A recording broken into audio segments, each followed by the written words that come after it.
heart of the jungle comes a savage cry of victory. This is Tarzan, Lord of the Jungle.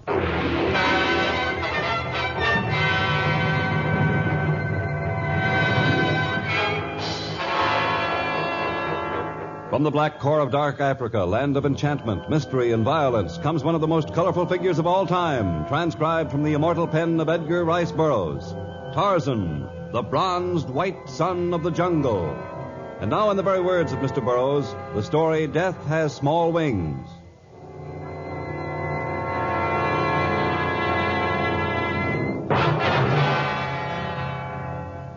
Tarzan had been spearfishing near his cabin when from the lagoon's babbling inlet came the roar of an animal and a girl's frantic scream.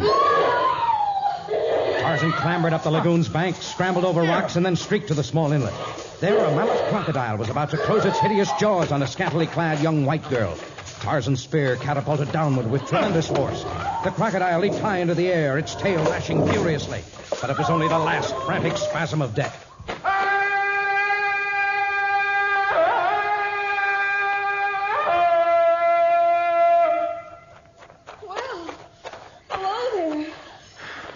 Like in the storybooks, the hero arrives in the nick of time. Are you hurt? Oh, only my new bathing suit and my dignity.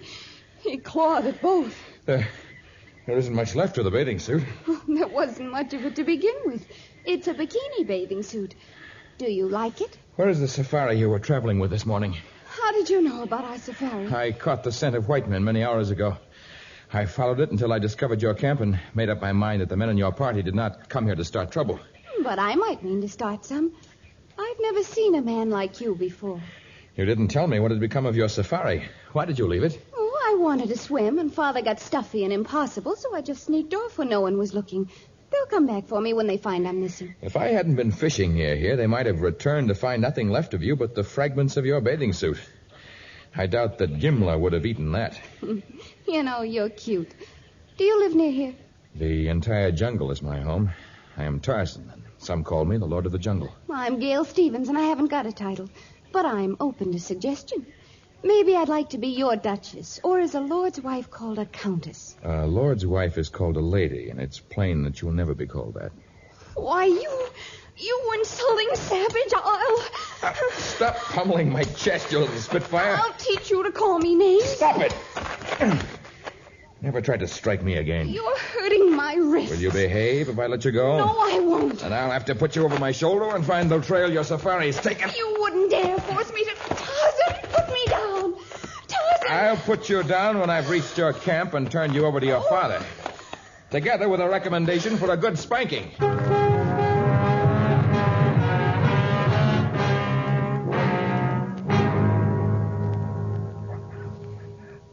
I originally planned this trip so I could get away from Gail for a little while. But her plane was waiting for me when I reached Mombasa. She's too much for me to handle, always has been. Is your wife no control over her either? My wife died when Gail was a baby. I guess that's why she's spoiled. Oh, I suppose now we'll have to wait hours until she gets dressed before we can push on. The terrific heat of this part of the jungle makes traveling by day almost impossible. You would do well to camp here and then resume your journey later by torchlight. Our head man suggested traveling by night, but Gail wouldn't hear of it. Do you let this young daughter of yours dictate everything you do? I don't let her. She just, well, there's no sense trying to cross Gail. Oh, I've got enough troubles without that. Business worries, my digestion. I do not believe in spanking children, but if Gail were my daughter, I might make an exception in her case. I tried it once when she was 3. She bit my hand. Anyone who can spank Gail will win my admiration and my respect, as well as my pity. Hi, Dad. Hi, Tarzan. See, it didn't take me long to change. How do you like the way I look now, Jungle Lord? A white riding outfit is hardly suitable for the jungle. Oh, you're a wet blanket. Come on, Dad. Tell the porters we're ready to start again. We're ready to start, men. Aye, aye, sir. And you'd better tell them to move faster or we'll never get to Kol Hadeni. To Kol Hadeni? But you mustn't go there. Oh, why don't you mind your own business? Well, this is my business, for I've decided to travel with you until you've passed beyond the jungle. Well, maybe my charms are beginning to work. To me, you're only a spoiled child, but I have determined that your safari is too small for a trek through the jungle. At best, this is no land for a white woman. Oh, see, you admit it. I'm a woman. Maybe by the time we've reached Kolhadeni, you'll realize Kolhadeni is in the heart of the Dudu country. The doo-doo country? It sounds cute. Doo-doo. It is the natives' word for the tsetse fly, whose sting causes sleeping sickness. I'm not afraid of a few tiny flies. Perhaps you have not the intelligence to be afraid of anything. A few tiny flies. In the land near Kolhadeni, the natives say that death has small wings.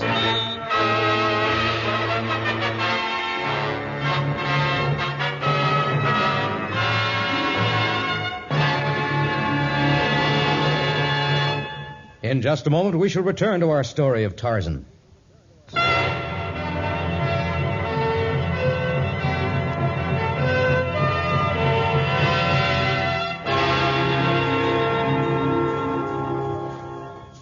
Day after day, the small safari cut its way deep into the jungle, ever in the direction of Kolhadeni, in the Dudu country. And as they approached this land of the living dead, the native porters began to desert the party, scurrying into the tangled undergrowth, as though they had already seen the specter of the Grim Reaper. Tell me, Gale, what makes you so determined to reach Kolhadeni?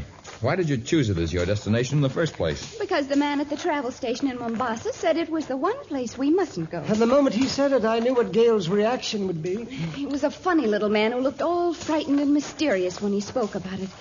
He called Kolhadeni the Forbidden City. Why, I'd rather die than pass up something like that. Many people have died for having gone to Kolhadeni. Oh, you're not scaring me with all that yakety-yak about tsetse flies and sleeping sickness. I know it's just a cover-up. A cover-up for what? I figured out that Kolhadeni must be one of those places where they hold all those weird native rites. The ones white people aren't supposed to see. You know, with child brides and crazy dances. I will tell you what Kolhadeni is.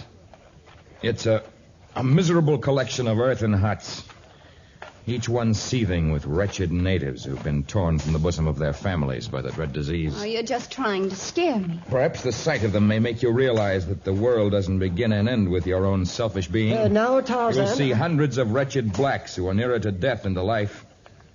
Desolate humans who merely wait for the gentle hand of death to release them from their suffering. You're making it all up. I don't believe you. You haven't the sense to recognize the truth. You're a shallow-minded, selfish child. What? You can't talk to me that way. Why, Gale... When we first met, I told you never to strike me again. But it was just a playful slap. She didn't mean it. Oh, yes, I did. And I mean this one, and this, and this. It's time someone taught you a lesson. Let me go. Take your hands off me, Tarzan. Dad. Tarzan, perhaps... What do you think you're going to do? I'm going to give you the spanking you've had coming for a long, long time. No, Tarzan. No, please, I'll never... Oh! Of course this hurts me more than it does you. I hate you. I'll get even with you. I'll pay you back for this. Oh!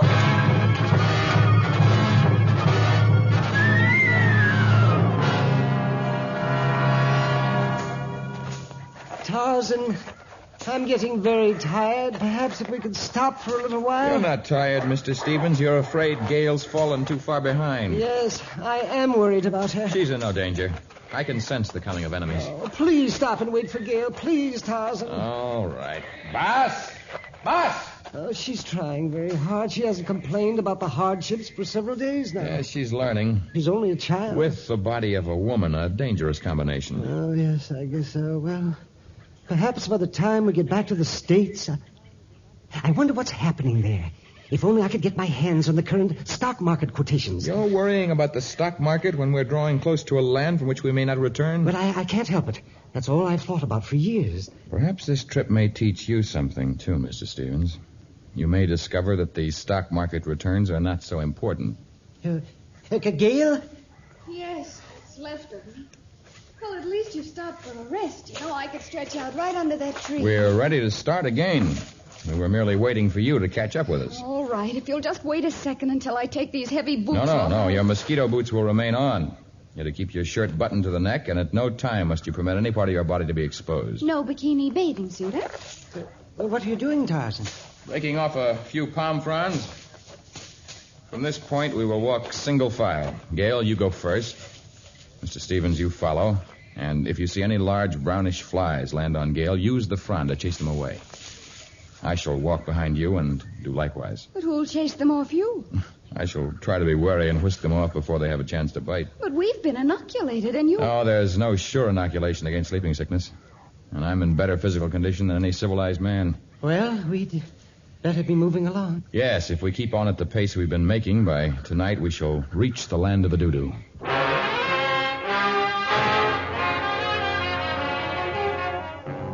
Darkness had already painted the village of Kolhadene in somber tones by the time the white travelers had reached there. Before them stretched endless irregular rows of huts made of hard-baked clay.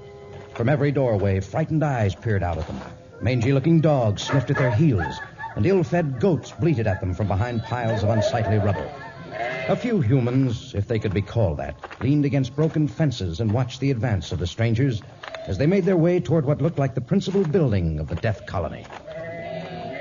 Well, Gail, are you satisfied now that I told the truth about Kolhadene? It's very interesting. I'm glad we reached here. Why, the people are nothing but skin and bones. They look tubercular. Look, one of them's coming toward us from the big building. Oh, yes. He looks healthier than the others. Jumbo, stranger. Jumbo, I am Tarzan, who comes from the Punya country. And this is Mr. Stevens and his daughter Gail from the land across the seas. And I am Dr. Kulruza. You're a doctor? Why, you look like a... A jungle savage? I am, but I left my people for many years. I studied medicine in the white man's country and have returned here to help them. Why have you come to our land?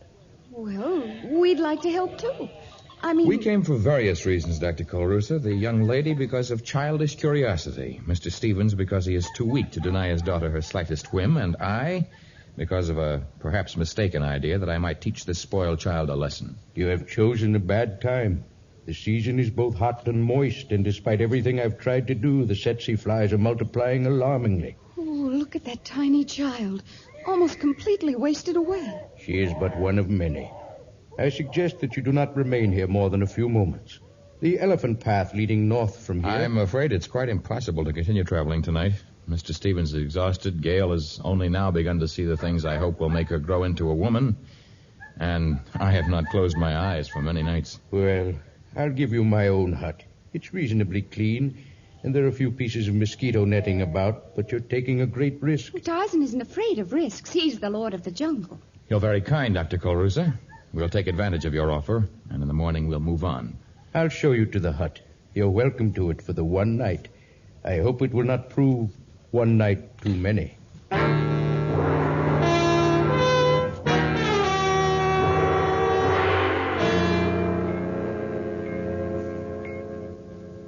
Are you all right, Gail? I'm practically asleep. For all your talk, this isn't so bad. I still think you ought to have one of these pieces of mosquito netting, Tarzan. We have clothing to protect us. Try to get some sleep, Mr. Stevens. We must start early in the morning. Well, all right then. Good night, Gail. Good night, Tarzan. Good night.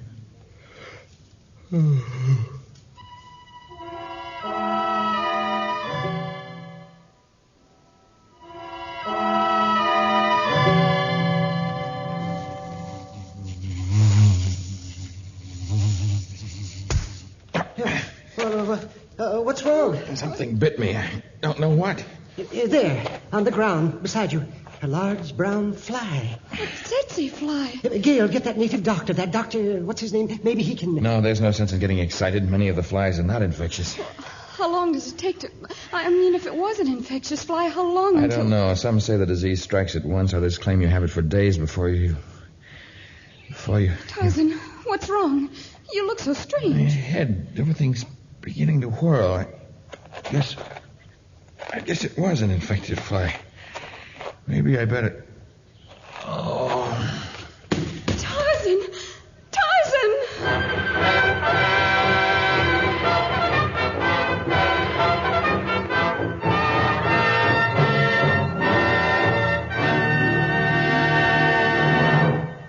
In just a moment, the very strange conclusion of our story, Death Has Small Wings.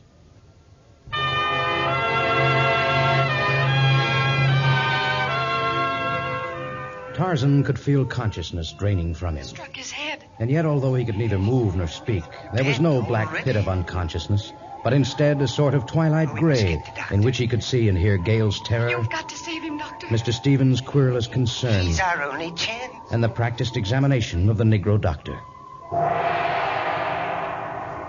Suddenly, Gale and Mr. Stevens dissolved in a purple mist. Now the hut was filled with burly natives, and Tarzan could feel them lifting his body from the ground.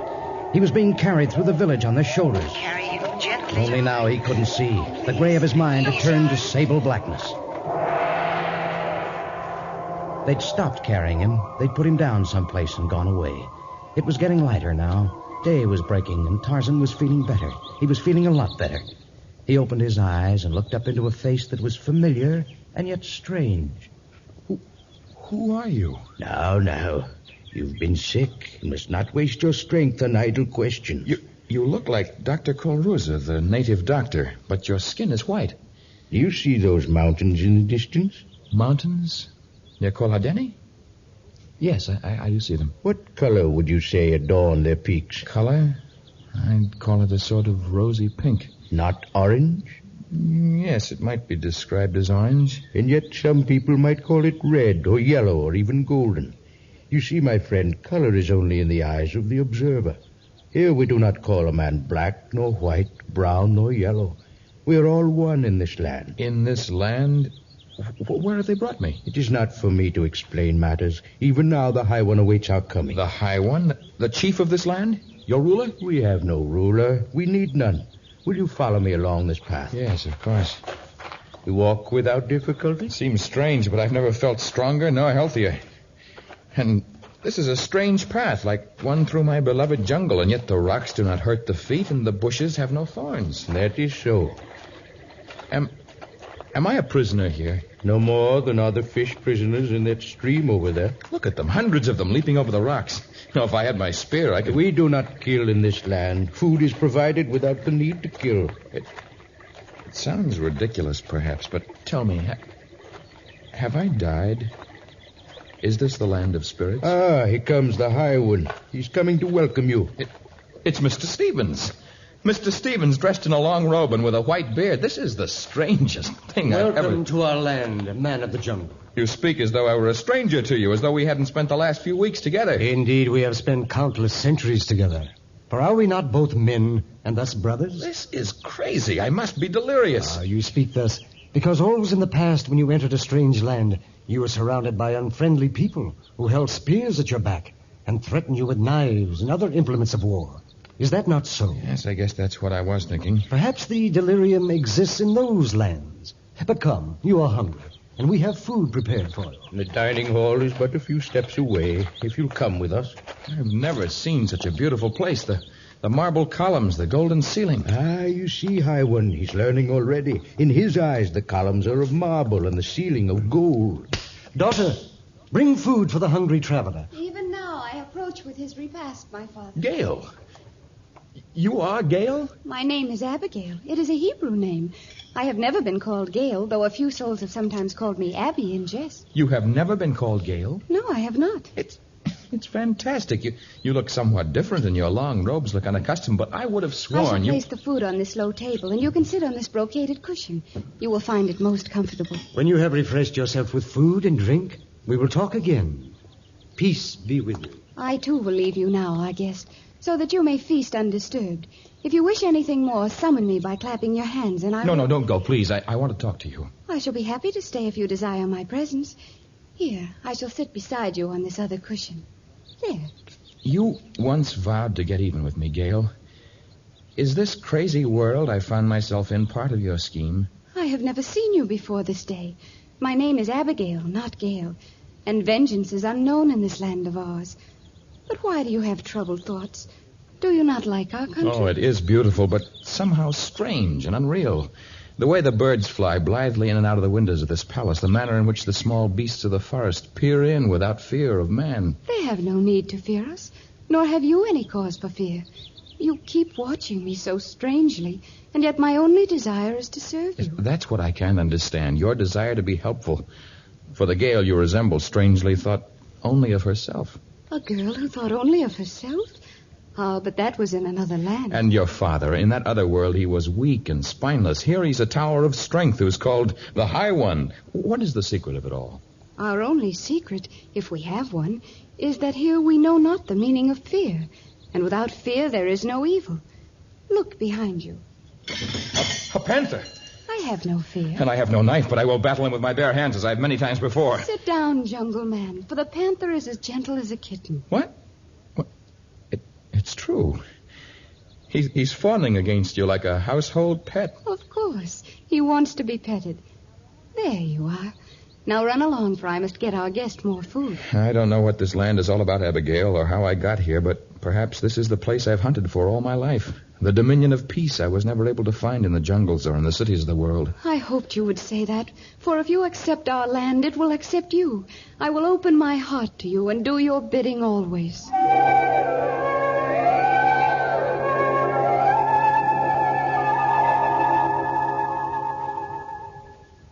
Oh, there you are, my beloved daughter. Noble Tarzan. I am afraid you will not think me noble nor grateful for your acts of kindness to me. One man cannot judge another. What is it, Tarzan? He wants to leave our land. Well, he has not yet taken our vows. It's hard to explain, High One. When I first came, I thought this was the paradise I had always longed for. And it is not? We have failed in some way? Oh, the failure is in me. I am unready for a land in which there are no wars, no angry words, no raging elements, a country that knows no weapons, whose animals are all peaceful as doves. I cannot hunt, nor is there any need to grow food, for it springs up in profusion without care. There's no need to build a shelter, for it never rains nor snows. There is no need to do anything. You are bored with our life. I hate to call it that, and yet I am a man of the jungle, used to fighting for survival, used to matching my wits against others. This land is too peaceful for the Lord of the Jungle. I am unhappy here. But perhaps a taste of your old world would make you change your mind. Should you leave us, we would all miss you. Abigail perhaps more than the others. I will miss you, Tarzan. Perhaps you will return, my daughter. Tarzan, never before have we given anyone the opportunity to taste of our fruit, to reject it, and then to return. But to you, the opportunity shall be given. What do you mean? Behold this small vial, a tiny flask containing a small amount of colorless liquid. When you drink of it, you will be returned to the world you left. It sounds like some native voodoo. Perhaps it is. Now behold this second vial containing an amber liquid. Hold it firmly in your right hand. Guard it. Treasure it. Should you find your old world displeasing now that you have tasted ours, drink the contents of the second vial, and you shall be returned here. Take them. Thank you. You are leaving? I'm sorry. I must drink the contents of the first vial, but I will guard the other carefully. If your mind is made up, then drink. I shall. Goodbye, Tarzan.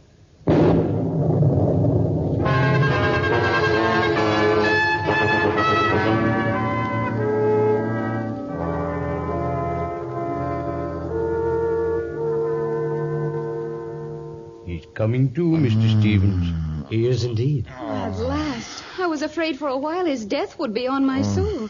I insisted on coming here to Kol Hadeni. The color is coming back to his face, Dr. Kolruza. What's happened? High One? Abigail? I don't know what you're talking about, but you've certainly given us a scare. You've been unconscious for weeks. Gail and I thought you were a goner. But now you've passed the crisis. I think you'll be all right. The liquid in the vial worked. I gave you no liquid. I've been giving you liberal doses of Bear 205. It's frequently effective when you catch the disease in its early stages. Have I been here all the time? What are you talking about? Of course you've been here. Where else would you be? Oh, I guess everything I thought was happening occurred only in my feverish mind. You did mumble constantly as though your mind was filled with many strange, delirious thoughts. But you've had two good nurses, Gail and Mr. Stevens. I think they've learned a few things while you've been unconscious. I have learned, Tarzan. Hey, we both have. Tarzan, what in the world are you clutching in your right hand? What? I don't know. I'm not sure. Well, open it. Let's see. A tiny vial filled with a strange amber-colored liquid. Where in the world did you get it? No, Gail, give it back. Gail, what are you doing with it? There. You broke it. The liquid's gone. Of course it is. I don't know what it is or where you got it, but we have to watch what you eat and drink very carefully. You've taught us a great lesson, and it's up to us to nurse you back to health. Yeah, that's right. You see, while you were ill, Tarzan, Gail resolved to spend the rest of her life helping the sick. And I've decided that whatever money I have will be devoted to advancing the cure of tropical diseases. We can't afford to lose our first patient. Well, at least I'm glad I came back. It's nice to know that miracles can happen in this world, too.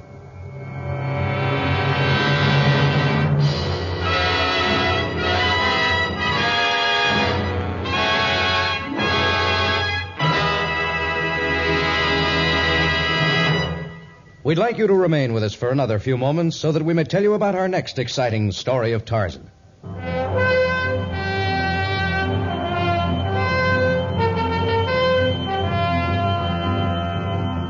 Often have men asked the origin of Tarzan's courage. How can a man steel his nerve against the terrors of the jungle? How can he boldly face a giant gorilla, a rhino, or a mad bull elephant with only his bare hands as weapons?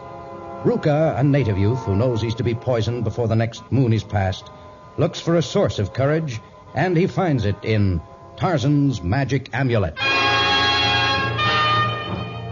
Tarzan, a transcribed creation of the famous Edgar Rice Burroughs, is produced by Walter White, Jr., prepared for radio by Bud Lesser, with original music by Albert Glasser. This is a Commodore production.